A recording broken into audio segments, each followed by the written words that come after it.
Hi ಎಲ್ಲರಿಗೂ ನಮಸ್ಕಾರ. ಇವತ್ತು ಗೀ ಮಶ್ರೂಮ್ ಕರಿ ನನ್ನ ಸ್ಟೈಲಲ್ಲಿ ಹೆಂಗ್ ಮಾಡೋದು ನೋಡುವ ಬನ್ನಿ. ಒಂದು ಬೌಲ್ಗೆ 5ರಿಂದ 6 ಒಣಮೆಣಸಿನ್ಕಾಯಿ, 3ರಿಂದ 4 ಬ್ಯಾಡಗೆ ಮೆಣಸಿನ್ಕಾಯಿ ಮತ್ತು ಗೋಡಂಬಿ ಇದನ್ನೆಲ್ಲ ಬಿಸಿನೀರಲ್ಲಿ ನಾವು 10 ನಿಮಿಷವರೆಗೂ ನೆನೆಸ್ಕೋಬೇಕು. ಅದು ನೆನೆಯೋವರೆಗೂ ನಾವು ಮಸಾಲೆ ರೆಡಿ ಮಾಡ್ಕೊಳ್ಳೋಣ.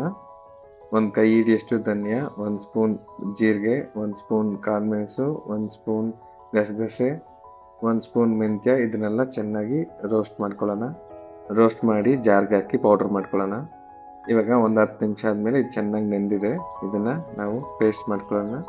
ಇದ್ರ ಜೊತೆಗೆ ಶುಂಠಿ ಮತ್ತು ಬೆಳ್ಳುಳ್ಳಿ ಸೇರಿಸ್ಕೊಂಡು ಅದ್ರ ಜೊತೆಗೆ ಹುಣಸೆಹಣ್ಣು ರಸನ ಸೇರಿಸ್ಕೊಂಡು ಚೆನ್ನಾಗಿ ಪೇಸ್ಟ್ ಮಾಡ್ಕೊಳ್ಳೋಣ ಈ ಥರ. ಇವಾಗ ಒಂದು ಬೌಲ್ಗೆ ಮಶ್ರೂಮ್ ಹಾಕಿ ಅದನ್ನು ಚೆನ್ನಾಗಿ ವಾಶ್ ಮಾಡಿ ಹಾಫ್ ಪೀಸ್ ಕಟ್ ಮಾಡ್ಕೊಳ್ಳೋಣ. ಇವಾಗ ಒಂದು ಪ್ಯಾನ್ಗೆ 2 ಸ್ಪೂನ್ ತುಪ್ಪ ಹಾಕ್ಕೊಂಡು ಅದ್ರ ಜೊತೆಗೆ ನಾವು ಕಟ್ ಮಾಡಿರೋ ಮಶ್ರೂಮ್ನ ಚೆನ್ನಾಗಿ ಫ್ರೈ ಮಾಡ್ಕೊಳ್ಳೋಣ. ಈ ಥರ ತುಪ್ಪದಲ್ಲಿ ಕಲರ್ ಚೇಂಜ್ ಆಗೋವರೆಗೂ ಫ್ರೈ ಮಾಡಿಕೊಂಡು ಸಪ್ರೇಟಾಗಿ ಎತ್ತಿಟ್ಕೊಳ್ಳೋಣ. ಇವಾಗ ಅದೇ ಪ್ಯಾನಲ್ಲಿ 2 ಸ್ಪೂನ್ ತುಪ್ಪ ಹಾಕ್ಕೊಂಡು ಅದ್ರ ಜೊತೆಗೆ ಈರುಳ್ಳಿ, ಕರಿಬೇವು ಇದನ್ನು 2 ನಿಮಿಷವರೆಗೂ ಚೆನ್ನಾಗಿ ಮಿಕ್ಸ್ ಮಾಡಿಕೊಂಡು ನಾವು ಮಾಡಿಟ್ಟಿರೋ ಪೇಸ್ಟನ್ನ ಇದರಲ್ಲಿ ಆ್ಯಡ್ ಮಾಡ್ಕೊಳ್ಳೋಣ. ಒಂದು 5 ನಿಮಿಷ ಹಸಿ ವಾಸನೆ ಹೋದ್ಮೇಲೆ ನಾವು ಫ್ರೈ ಮಾಡಿರುವ ಮಸಾಲೆಯನ್ನು ಇದರಲ್ಲಿ ಹಾಕೊಳ್ಳೋಣ. ಇವಾಗ ಅದನ್ನು ಚೆನ್ನಾಗಿ ಮಿಕ್ಸ್ ಮಾಡಿ ಒಂದು 5 ನಿಮಿಷವರೆಗೂ ಹಸಿ ಸ್ಮೆಲ್ ಹೋಗೋ ತನಕ ವೆಯ್ಟ್ ಮಾಡಿ. ಇವಾಗ ನಮಗೆ ಹಸಿ ಸ್ಮೆಲ್ ಹೋಗಿದೆ. ಇವಾಗ ಕಸ್ತೂರಿ ಮೇಥಿ ಇದರಲ್ಲಿ ಸೇರಿಸ್ಕೊಳ್ಳೋಣ. ರುಚಿಗೆ ತಕ್ಕಷ್ಟು ಉಪ್ಪು ಸೇರಿಸ್ಕೊಳ್ಳೋಣ.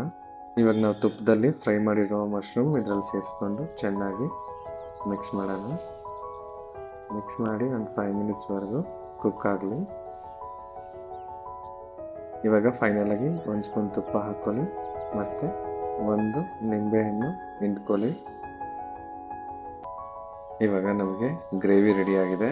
ಫೈನಲಾಗಿ ಕೊತ್ತಂಬರಿ ಸೇರಿಸ್ಕೊಂಡು ಸರ್ವ್ ಮಾಡೋಕ್ಕೆ ರೆಡಿಯಾಗಿದೆ. ನಾವು ರೊಟ್ಟಿ ಜೊತೆ ಆಗಲಿ, ನಾನ್ ಜೊತೆ ಆಗಲಿ, ಇಲ್ಲ ರೈಸ್ ಜೊತೆ ಆಗಲಿ ತುಂಬ ಚೆನ್ನಾಗಿರುತ್ತೆ.